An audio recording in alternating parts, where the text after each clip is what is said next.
Le Congo et le Gabon, désormais reliés par un réseau à très haut débit de fibre optique. L'inauguration des installations a eu lieu ce vendredi dans la commune de Bakoumba, province de Haut-Ogooué au Gabon, et cela sous les auspices des ministres gabonais et congolais de l'économie numérique. Pressoni Okassa.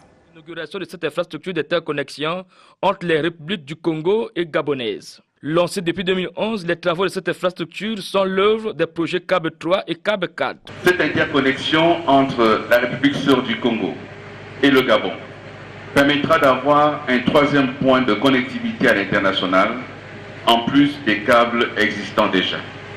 Toute chose qui concourt donc à consolider la sécurisation de la connectivité de nos pays. La coupure du ruban symbolique a été faite par les ministres des deux pays en charge de l'économie numérique. L'inauguration de cette infrastructure d'interconnexion vient sans nul doute épargner le Congo et le Gabon des coupures récurrentes des câbles sous-marins. La cérémonie historique de ce jour, 6 avril 2018, symbolise plusieurs événements heureux. D'abord, la concrétisation de la volonté de nos chefs d'État respectifs. Soulignons-le encore, ils ont dès lors conceptualisé la dorsale en fibre optique d'Afrique centrale, dont nous constatons les fruits en cette année 2018.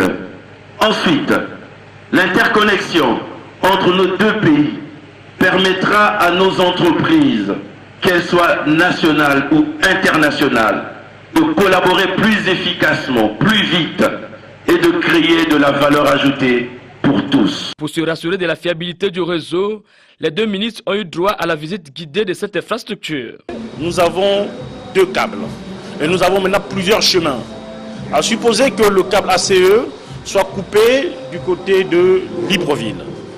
Le trafic, si nous ne sommes pas interconnectés au Congo, le trafic sera coupé. Or, dans le cadre de notre interconnexion ici, le trafic ne sera jamais coupé parce que nous passerons par la WAX pour avoir toujours la continuité du signal. Reste aux gestionnaires de cette infrastructure d'intégration sous-régionale d'en faire bon usage.